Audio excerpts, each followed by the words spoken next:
Hey guys, I'm gonna make a chess set out of resin and wood, and to do that, first I need to make molds of my pieces. So I've got silicone rubber from Let's Resin, parts A and B. You need both of them to create the chemical reaction to make the silicone mold. So I'm placing these wooden pawns on the foam core board. That's gonna be my container for the mold. I'm using it as a measurement so I know how tall to make the walls, that way I don't waste any material. When cutting your foam core board, you want to use the razor blade, X-Acto knife, X-Acto blade, whatever you need. Just don't try to cut it in one go because it will turn out really shit.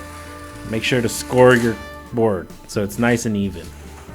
Even though I scored my board, my cuts turned out pretty bad still. This is just sad.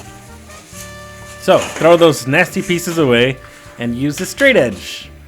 Also, I'm going to change the blade of my X-Acto blade.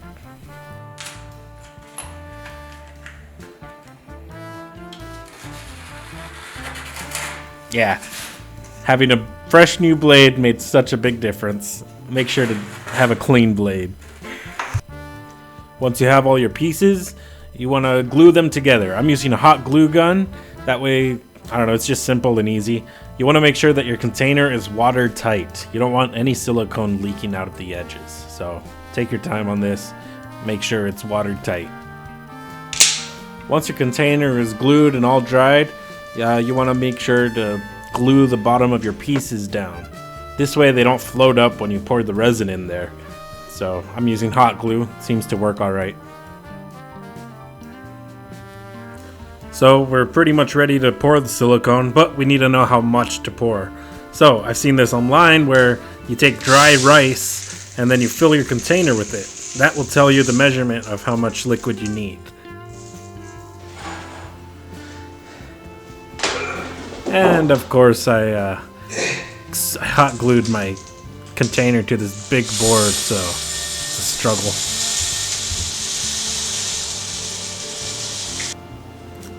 It looks like I've got about a little over 4 cups. I'm going to say 4.5. So I have mixed silicone part A and silicone part B, 2.5 each, and I'm putting them in this big Pyrex glass so I can mix it. When you're mixing your silicone, you need to make sure to mix it really good. That way you don't mess up, right? So go slow, don't go super fast because that can add bubbles. And then make sure to really scrape the sides and scrape the bottom. Mix it very good. I think I did this for about 10 minutes before I started pouring. When you're finally pouring your silicone, you want to make sure to pour it slow so you don't create bubbles. And try to keep a nice thin stream.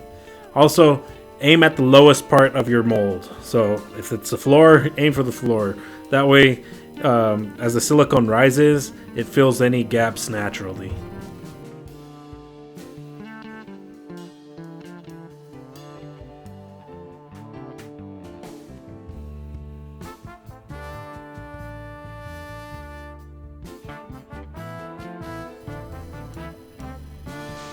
So that's the pawns done. Now I gotta make the molds for the rest of the pieces. The knight, the rook, the bishop, king, and queen. So I'm just putting hot glue at the bottom of those pieces and sticking them on the foam core board. I'm also using these solo cups, red solo cups. I'm just gonna hot glue those down. It's just a smaller space, so I should use less silicone this way. And again, it's the same process. Once your hot glue is hardened, you're ready to mix your silicone together. It's a 1-to-1 ratio, part A and part B, and you want to make sure to mix it really good. Scrape the bottoms, scrape the walls, mix for 10 minutes, and then you're ready to pour.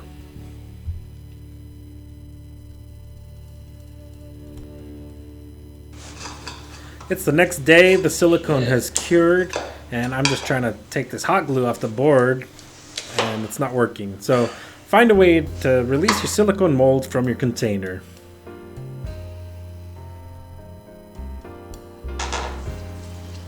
And you'll see now that the silicone mold is out, I can pop these pawns out pretty easily. I don't have to cut into the mold at all. So that's really nice.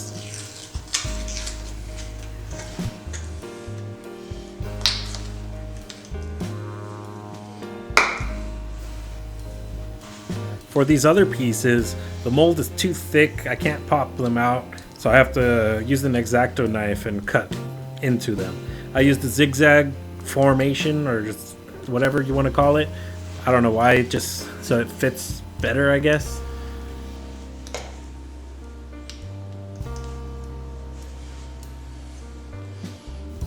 But you can see now that it's cut, I have no problem taking that piece out. So that's gonna make it easy. Now we're ready for the cool part, mixing the resin. So I have the Let's Resin brand, and it's the same deal with the silicone rubber, where it's a part A and a part B, and it's a 1-to-1 ratio. When mixing your resin, you need to make sure to mix it very thoroughly. You know, scrape the bottom, scrape the sides, just like the silicone rubber. Now, if you want to add color to your resin, which I am, you're gonna use mica powders. This is a mica powder that I have. It's a pearl gold color. You just put a little bit into your resin and then continue mixing.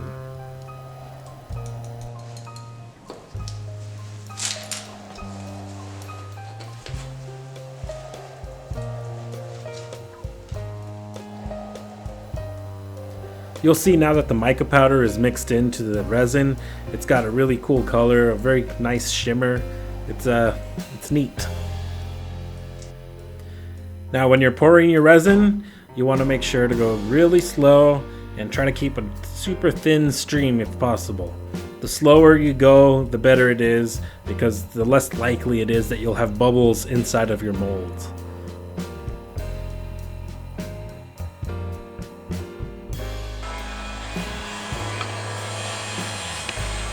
So here I have a heat gun. I'm going to use this heat gun to just go over the top of my resin, and that's going to pop any of the tiny air bubbles that have formed on the top. A lot of people like to use the flame, so a lighter, and just quickly go over it. I have a heat gun, so why not use that, you know? So I let my resin cure for a whole day, and now I'm taking it out. As you can see, the piece is sort of bending. That's not very good. That just means that it didn't fully cure yet. It's not hardened. So it just needs like another day or two and it'll be good. These are how the pieces look, by the way. They're fully cured now. And I mean, look at that. The color came out really cool. There's a few spots on there that looks like it's chipped. That's just because there was an air bubble inside of the mold. I must have not poured it slow enough or worked it around enough. And it's a demold.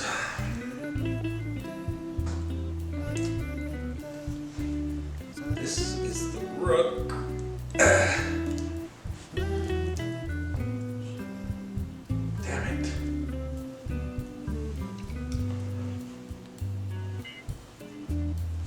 Okay. I can tell it's soft right now. I don't want to pull it because it's just gonna like stretch it out like I did to the one palm. So I'm just gonna let it cure in the mold since I didn't cut it. Whatever. So remember how I said I wasn't gonna pull the rook out because it wasn't cut and it was gonna stretch because it's not fully cured? Yeah, I pulled it out and it stretched. It's all like deformed. I mean, it's not too bad, but should have listened to myself. Anyways, I realized that I actually need to make another set of the knight, the rook, and the bishop, because there's two on the chess set, and I only have one mold for each. So, yeah, that kind of sucks. Well, I'm mixing up more resin for the other pieces. This time I'm using a reddish mica powder color. And, I mean, look how cool that looks. That looks absolutely beautiful. I can't wait to see how it looks.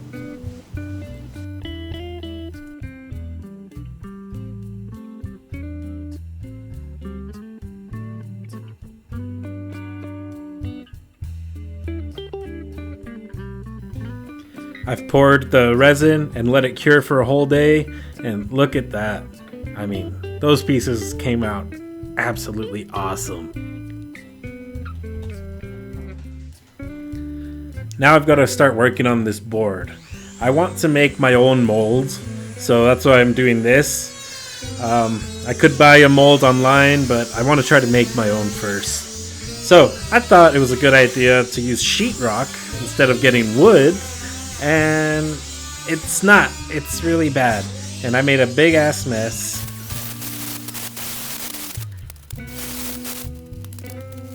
So I should have gone already to the store, got some wood, and already started this, but I'm going to try it out anyways. So I'm going to create a barrier, hot glue it, seal it shut, and then we're going to pour some silicone rubber onto here and let it cure and see what the hell happens.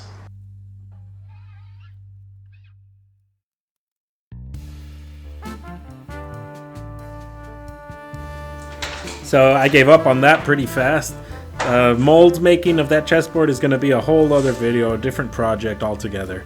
For here, I've got these wooden squares that I cut, and I'm placing those on foam core board. Just hot gluing them down, same as the pieces, the chess pieces.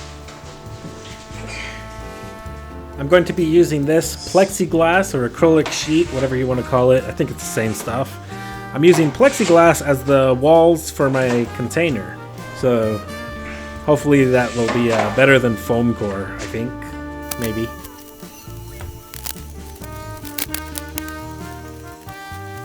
So I have my mold made out of plexiglass, the wood squares glued into this foam core board, and all that's left is to pour the resin and see what happens. I'm gonna pour thin layer first, so make sure there's no leaking, and then we can finish the pour. I also have these extra, the pieces that I need, the knight, the bishop, the rook, and the extra queen. I only have a little bit of this resin left on the Let's resin, so we're just gonna use it all, and yeah. Oh yeah, safety.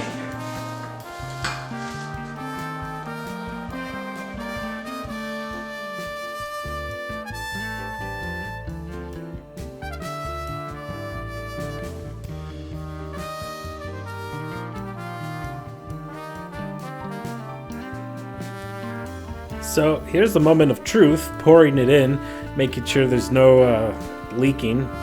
I luckily did a good job on the hot glue and it didn't seem to leak at all.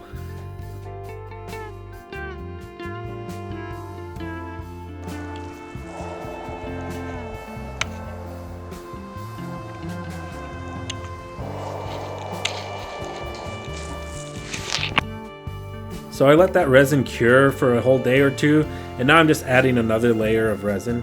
I don't want to go super thick because I don't have a deep pour resin, and so it could just crack or heat up and warp. So layer by layer seems to be the smartest move for me. I finished all my layers and let it cure, and it's really nice, or it seems nice. That's nice. I'm just gonna take all the plexiglass off now and hope it comes out smooth.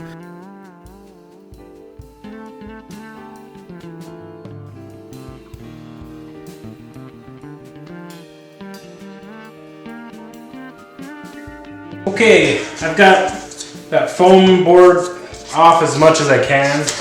I mean, look at this. This looks cool. This is the next problem, the next challenge.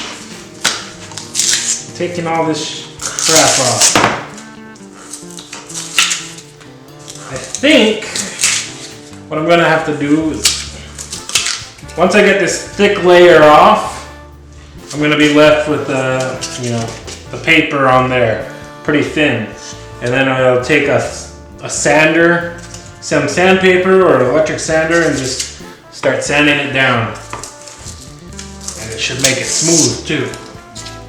We'll see though. We'll see.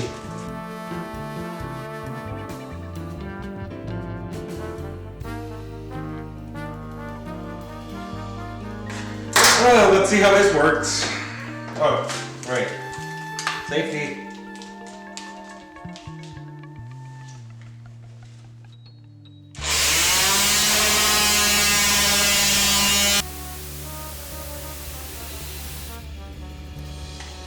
That's not doing shit. I am going to go on a higher grit sandpaper. I changed that. Higher grit sandpaper.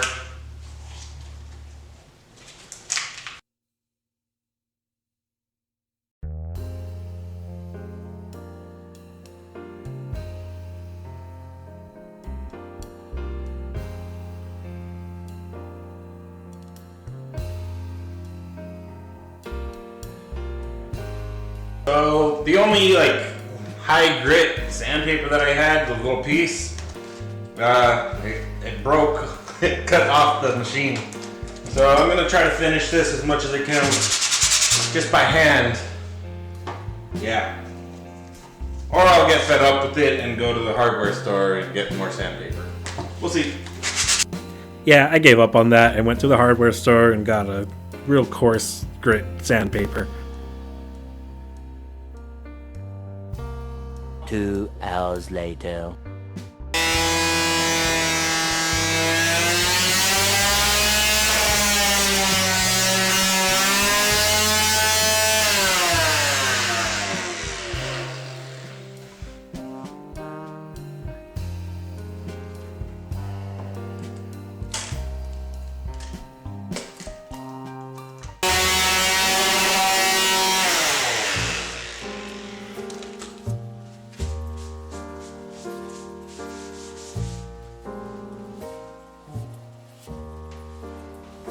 After about like 2 or 3 hours of sanding, I finally got it nice and smooth and you can't see the freaking glue drops.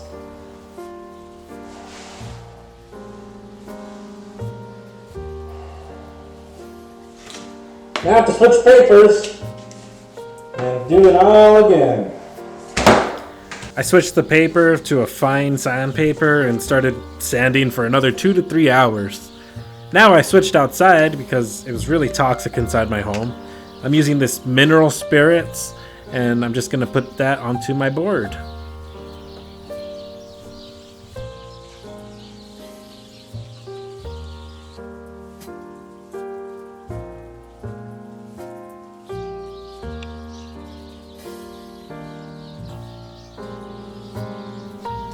So the board looks really good now, but I wanted to add like a shiny coat on it, so I'm using this polyacrylic clear coat gloss thing. I don't know. I was gonna see how it is. I found it at the hardware store. I'm gonna spray it on the pieces and on my board. See how it goes.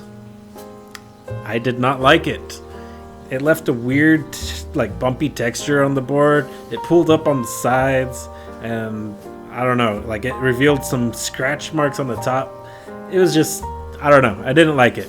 Now I have to go and sand again.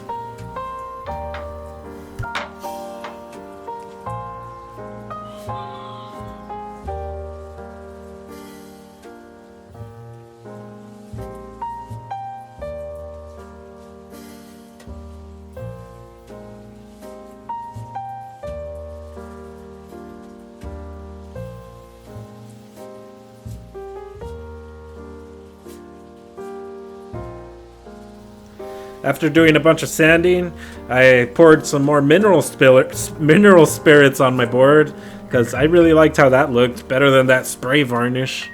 And yeah, look at it. It's pretty now. I will say that polyacrylic spray varnish, gloss coat, whatever it is, works really good on the pieces. They turned out really good. I don't know why it didn't turn out good on the board. Maybe I did something wrong. But this is the final chess set. I hope you enjoyed my process, and I hope you liked the board.